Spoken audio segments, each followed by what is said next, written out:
Morning guys, it's been a while. Thought I might go out today, get some fresh air. Been doing a lot of projects at home, namely making knives. It's going to be probably two videos today. One of them is going to be which is now it's going to be like an introduction to two knives that I've got. One that I purchased in a trade, and the other one I actually made myself.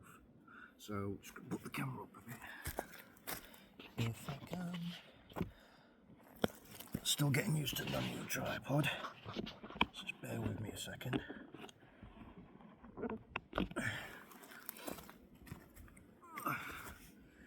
There we go. Right, so I'll just move my seat a little bit closer. Okay, so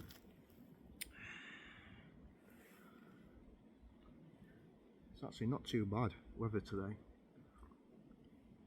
because I don't like it to be too hot. So anyway, so two knives. Knife number one, which I will do a quick demonstration. Okay, so knife number one, very rare Puko by Sako. Okay, not to be confused with another knife maker, Finnish knife maker called Saku. This is gone O at the end rather than U, so Sako. And been going for a very long time. They make really good top quality knives, and they're really hard to get, especially their early ones. I was lucky to get this one in a trade. It's really beautiful Puko and traditional Puko. It's all being completely hand forged, so the blade's been hand forged on an anvil. As you can see the forge. You can see that. You can see the forge marks, and there's his mark there. Sako. Solid brass bolsters. These are probably about 5mm thick bolsters, and the end butt cap as well. Stick tang. The handle is stacked curly birch bark, so it's wrapped in birch bark, and not too sure what's underneath it, but really feels really good in the hand. Exceptional in the hand. Very lightweight, 4mm thick, and yeah. Sheath is, you've got your traditional style sheath with Sako's Sako Finland, it says there, and yeah, fits in the sheath absolutely perfect.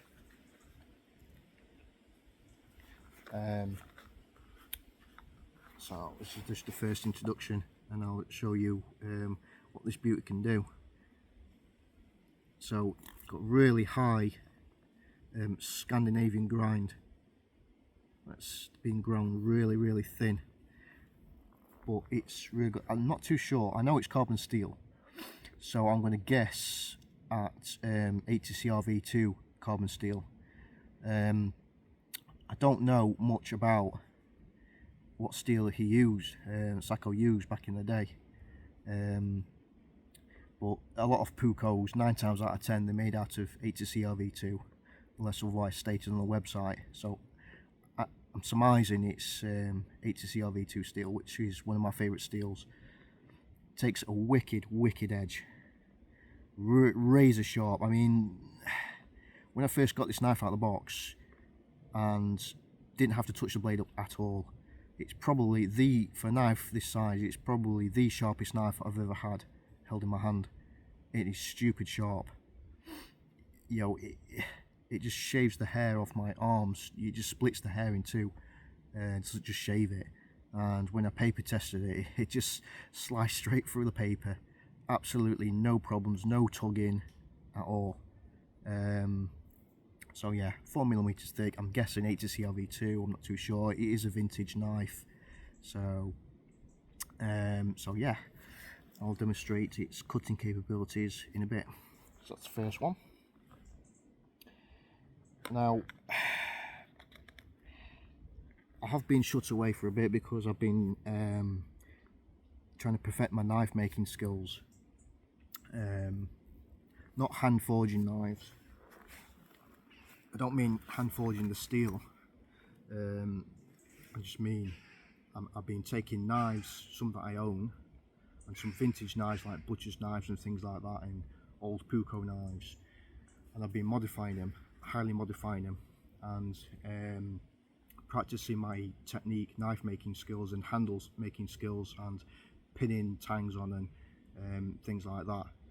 And because eventually I want to go into making my own kind of knives. So obviously somewhere you've got to start somewhere, and obviously I haven't got the money or the capabilities of forging my own knives at the minute, but practice makes perfect. So the weird thing is, before I get onto the knife that I've made, obviously I'm going to rub it on. I will rub it on. I do apologise, but I've not done a video for ages, so I am going to rub it on a bit. But the thing that gets me with knife makers is there's a lot of knife makers out there that say that you buy knives from and say yes, it's all been completely handmade, and the steel's been hand forged and things like that. But I get to thinking, I mean, when is a knife actually hand forged? Because to me, the process of hand forging a knife means exactly that, hand forged, which means you get the steel, you get an anvil, you heat the steel up, and you start shaping a knife.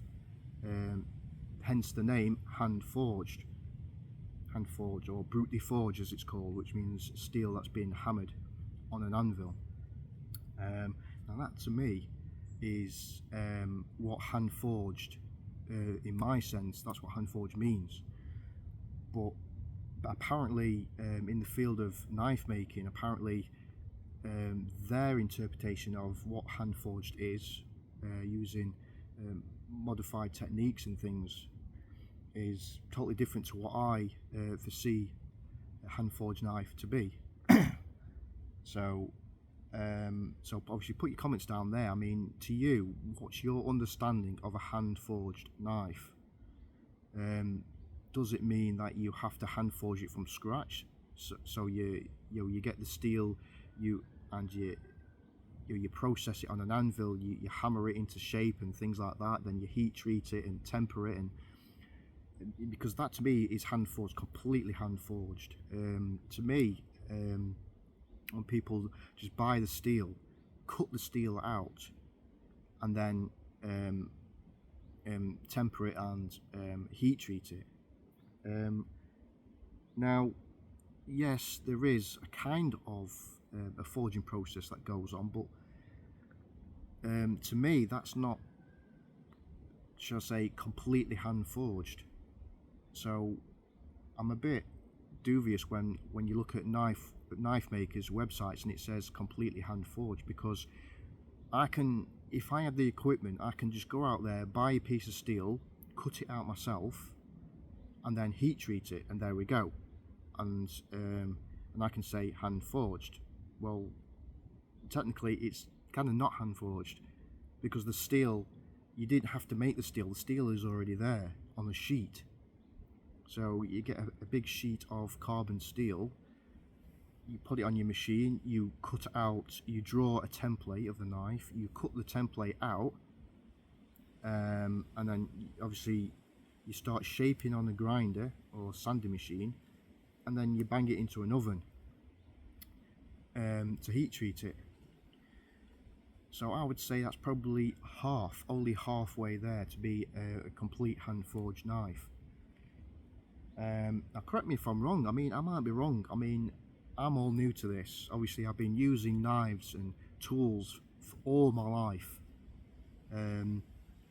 but I have never ever hand forged my own knife. Now, I always thought that hand forged meant exactly that. You hand forge it from scratch, from steel, from spring steel, from ball bearing steel, for kind of the old-fashioned blacksmith method, brutally forged and crucibles and things like that. That to me is hand forged. That's what it means. But apparently it's not. I mean, apparently it's, you can cut the steel out, shape it on a grinder, and then put it into an oven to be heat treated, and that is still classed as hand forged. So a bit of a mix up there. So perhaps you can drop your comments down below and tell me what you think, what your interpretation of it is. I'm sorry to repeat myself, so I do apologise. I've not made a video for a while, so probably my ADHD side coming out. So it's like, shut up, I wish this guy shut up and just get on with it. So I am sorry, but yeah, by all means leave your comments on it. What to you is a completely hand forged blade? And knife smiths as well. I know quite a few knife smiths that do cut their own steel and heat treat it and things like that. Do you class yourself as you've hand forged it? I also know blacksmiths that actually hand forge theirs from scratch using an anvil. And obviously you leave your comments down there as well. And there's nothing wrong with that at all. I'm not dissing knife makers, because what do I know? I've only just got into the game of making knives, and I've not even got to the forging process yet. So and use them, yeah, but forging a knife from scratch is totally new to me, totally new. So maybe you can enlighten me on what's the difference between hand forged knife and the process of cutting your own steel. I mean, is that still part of the forging process? And is it misleading when you buy knives off people, professional knife makers, and they say completely hand forged? Because that to me is a bit misleading. I mean, did you forge the knife yourself totally from scratch, or I don't know? Is making the knife handle part of the forging process? Is that classed as forging your own knife? Technically you have made it yourself and you're fitting it yourself, so you have made it yourself, the same as what I do. So tell me what your interpretation of hand forge, what does it actually mean? Just enlighten me, just educate me. This is what I want, this is what I'm here for. I want to be educated in knife making. So tell me the difference, what it is, by all means. Anyway, so back on to the knife. So I've shown you this one, the Sako, a very rare Sako Puko, which I'll demonstrate a little bit later on. So for a while now, I've been wanting to make my own finished leuku, and I've used quite a lot of leukus in the past. Some I like, some I don't like as much, and I wanted to make my own interpretation of it, my own handle shape for my kind of medium to large hands. Not extra large, I'd say large hands, medium to large, because a lot of the leuku knives that I've used in the past, the handles are too small and it can quite easily slip out your hand. Now, I've never ever made a leuku the traditional way. There's many different types of leukus. My interpretation of it is a traditional finished leuku is a blade length of 7+ inches, and it can be up to I've seen them up to like 8.5, 9 inches. I used to have a leuku that was pushing on 10 inches long, so they vary quite a bit. But leukus tend to be about 7.5 to 8.5, 9 inches, usually, ballpark. And I can quite easily make a knife and buy wooden handle scales, drill holes, pin it all together and do that you know, to me, I've got that mastered down to a T. I'm quite good at doing that now, and later on I'll probably show you some of them work. But we're talking about a stick tang. Now, I have got a lot of respect for knife makers out there, and especially Finnish knife makers, because putting a stick tang on a handle is not as easy as I thought it was going to be. And through many trials and errors, I managed to do it. So, and I've asked people, I've studied YouTube videos, knife makers, on how the hell do you put stick tang on a handle, because believe it or not, if you've never done it, it is a lot harder than you actually think it is. It's not a simple question of getting a knife block, like a wood turning block of wood, drilling the hole straight through it, and then slotting the knife. Sounds easy, but it's not as easy as that. I wish it was, but it actually isn't. There's a lot of technique involved, there's a lot of things to think about the actual hole that you've drilled through the hole in the wood. So you can't just get one size drill bit and drill straight through, right through the block of the wood to the other side, and then slot the handle in, because A, it can be either too tight, or B, it can be too loose. You don't want the handle to fall off, and that's the experience that I had. There's been a lot of swearing involved, there's been a lot of wood that I've just thrown away, discarded because I got it wrong. I've had to find a way to wedge the handle onto the stick tang, so I've been putting wedges in it to stop it from moving about and filling it with epoxy, and it's taken me weeks to try and master it, and I'll show you what I mean. I've not yet made a sheath. I'm just using an old British Army frog for bayonet or knife, whatever, so I'm not going to show you the sheath because it's not important. But this is it. Okay, so must warn you, I've never made one before. It's the first time I've ever made a leuku that's been successful. This has been a lot of trial and error. Number two, this is only my kind of first successful one. It's more like a prototype to me. It is rough looking, I must warn you, so there's a lot of scratches on the blade where I've been clamping it in vices and things, but I wasn't bothered about that. I knew it's going to get scratched up and things like that. But I wanted it to be a tool, so I'm not selling it on to people, to customers. Obviously it definitely wouldn't look as rough as this. So I wanted it to be a tool, to use it as a tool. So to me, looking a bit rough, it doesn't bother me because that's what I wanted. I don't want a pretty little thing, shiny little thing, and take it out because it kind of puts me off. So when I'm making tools for myself, I tend to leave a lot of mistakes that I've made in, like scratches on the blade or maybe dinks in the handle, but none of that will impede its ability in use or structural integrity. But anyway, stop talking, Lee. Okay, so this is a leuku. It's 240 millimeters. I don't know what that is in inches. What's that in inches? Yeah, anyway, I'd say what, 10 inches, would you say that's 10 inches? Something like that? Yeah, we'll go with that. Probably wrong, but anyway, so this is a blade blank that I got from Breezer. Now, I wanted the leuku. Traditionally, a leuku is 9 times out of 10, it's 3 millimeters thick carbon steel or stainless steel, sometimes less. I wanted one, and believe me, it's harder than you think to try and find them.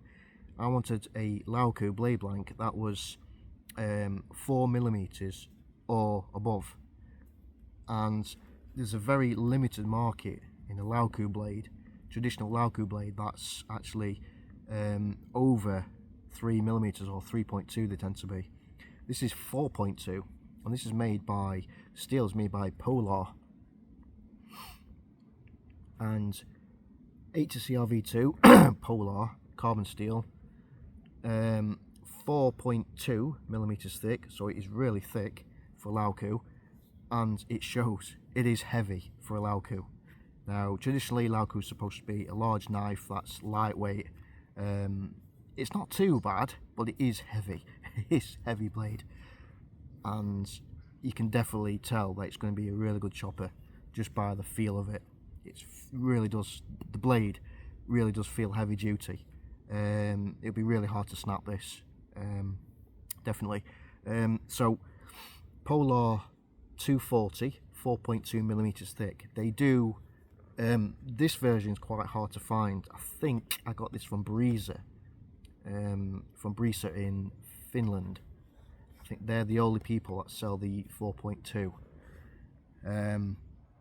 Because the 4.2 Polar leuku is quite hard to get, and they're usually only 3 millimeters. So Brisa, if you want the 4.2, which is called the heavy duty Polar leuku, that's their symbol there. You can see all the scratches there, but I left all the scratches in. It doesn't bother me. It's not going to impact the blade whatsoever. I think it looks kind of cool. I've took the black finish off by using paint stripper, and it's left, because 80CRV2 carbon steel is quite sensitive to chemicals, which I've known in the past, especially paint stripper, and it's left a patina behind. Look at this patina. So it's kind of blued the blade, and this was just normal paint stripper. So rather than, I was going to blue the blade anyway, but actually I left it on because I kind of like it. It's a shame about the scratches, but love the colour. Now, come to the handle. The handle, I got this wood a while back, probably over a year ago. And I mean, embarrassed to say, because I'm a bushcrafter, I'm embarrassed to say I don't actually know what wood it is, and a lot of people actually don't know what wood it is either. I've narrowed it down to striped maple. I've used every app known to man to try and identify it. One thing I do know is that it is incredibly strong. This wood is very, very strong. It's tough to cut, and I've actually hammered this wood into another knife using a proper iron hammer, and the wood did not crack. Yes, there was a few chips in the end, but God, it's tough wood, and I wish I know 100% what wood it is, and I'll show you. You might know. And the reason why you might know, I was going to show you something.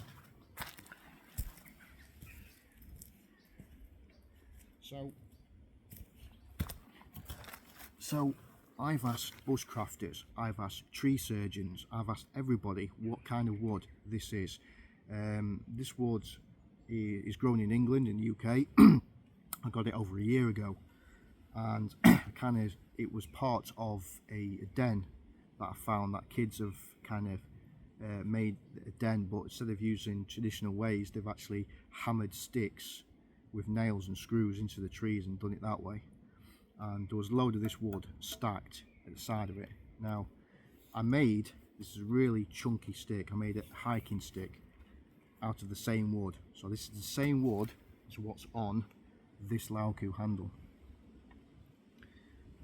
Okay, so now obviously I've used yacht varnish for it, but the bark I've not changed. All I've done is put yacht varnish. Okay, so this is the wood. It's got a few knots.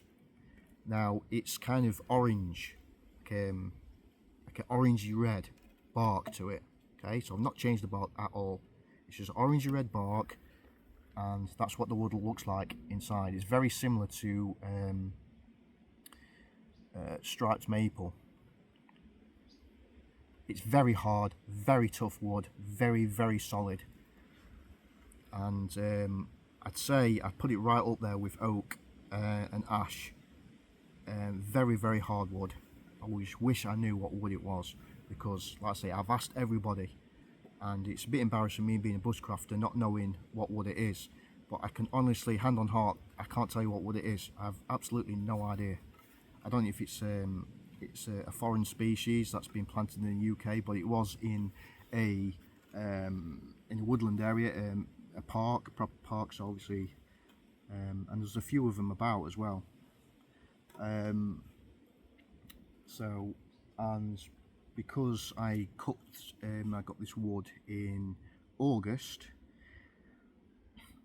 unfortunately it didn't have any leaves for identification, so there was no leaves on the floor. Well, there were, but it was mixed in with other leaves as well, so I couldn't identify it by the leaves either, because there was the tree, there was absolutely zero leaf on the tree. The shoots and sticks, they had no catkins, no fruits, nothing on them to suggest an identification. So if you know what kind of wood this is, please let me know what it is. So we've got like a orangey bark, very solid wood, probably the most solid wood I've ever cut in my life. And obviously inside, once you strip the bark off, it's this colour, lovely grain once it's sanded. So it's white, and obviously it does have a pith in the middle, but it's only a small pith, which suggests hardwood, very hardwood. So yeah, I'd love to make more knives out of this wood and more sticks if I knew what wood it were.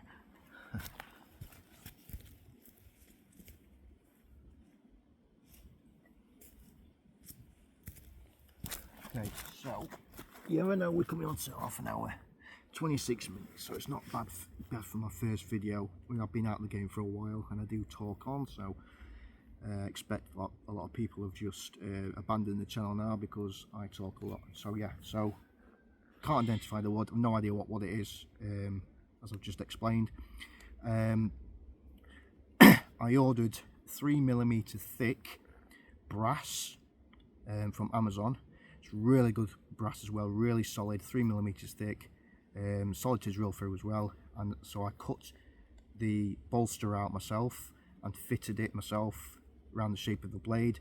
Made sure, this is number one thing that I learned about leukus and pukos, making them traditional way, is the bolster should not have any gaps whatsoever between where the blade meets the bolster. So at the sides here, right, there should be no gap whatsoever.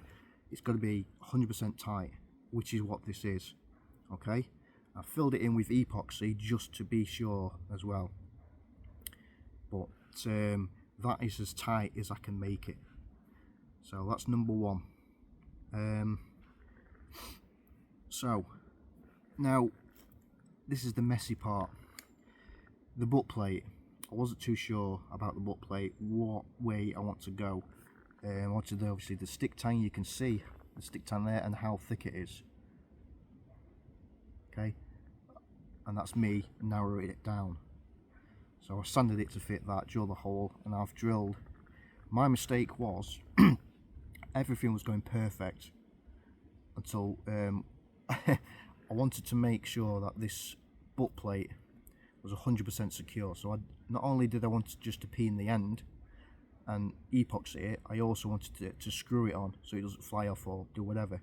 But this particular day I was really tired, and when I drilled, as you can see it's slightly off center as well, when I drilled the two holes to fit the screws in, I actually chose the wrong drill bit to drill the holes, and the holes that I drilled was actually bigger than the screws I was using. And because I was tired, didn't really have a good night's sleep, I should have probably waited till the day after to fit the screws, but I really wanted to get this done. So without thinking, I drilled the holes, which was too late because this is the only brass I've got, and went prepared to wait to order some more. And got the brass screws, screwed it in, and I thought, oh bugger, they're about, I'd say maybe half a millimetre, if that, too short. So I thought, well, I'll try and fill it. So I carried on screwing them down, and when I took the heads off and then ground it down, I realised that there is a very tiny gap around the screws. So it was still, the cap was still solid, and sanded it down and epoxied it in as much as I could. Now so far, touch wood, there's no problems. It's still solid, it does not move at all, so hopefully it's not going to be a problem. So yeah, handle that's really fit my hand. So the first time I made this handle, it was too thick. It must have been probably an inch thicker, an inch wider than it is now, and it was really uncomfortable because it was way too thick. So I sanded it all down, obviously sanded around the bolsters as well, the butt plate and the bolster, and now it's perfect. Absolutely, really perfect for my hand. Another thing I was worried about is that traditional leukus, they tend to be thick up here and then just slightly wider, so I've like a palm swell there, and then tend to be the same thickness here as it is up here, and it's kind of thin in the middle. Now because I made a mistake, I had to sand this part down a little bit more than I should have done. So really, if you're making a leuku, it needs to be wider here, so that when you're chopping, it doesn't slip out your hand. Okay, so if you look at traditional leukus, they tend to be fatter here. And another reason why it's fatter here is that when you do this grip, and you can chop it like this, put full force behind it, which I'm not really going to do on this one because this is too thin. But I have done some chopping with this morning, which I will demonstrate in the next video, and it's not had any reason to fall out my hand or slip. Now obviously hands aren't sweaty or wet or anything like that. That could change if hands were sweaty or it starts raining, so which again I need to test it, but on no part of when I was chopping did I feel like it was going to come out my hand, and that's probably because I didn't smooth the handle. I didn't go to like 3000 grit. I kept it kind of semi-rough because obviously I knew that this shape here, it'd want to slide. So if this was smoother, it definitely probably would want to slip and slide all over, but it's not. So I kept it kind of a semi-rough finish, and I've not put oil on it yet, so I will be putting oil on it, which will enhance the grip a little bit. So yeah, really comfortable. I have used it this morning. Really comfortable to chop. I've baton with it as well, so there's no shock there, and again I will demonstrate that in the video after this one. But anyway, it's 30, coming up to 33 minutes now, so I'm going to cut it off there. My next video will be just demonstrating this and my smaller puko. So thanks for watching. I'm really sorry that I've kept you talking. I've kept talking throughout the video. And like I say, with regards to things being hand forged, leave your comments down there what you think hand forged means to you if you're a knife maker. Okay, so I'm going to leave it there, see if this works. It didn't work last time, and goodbye for now.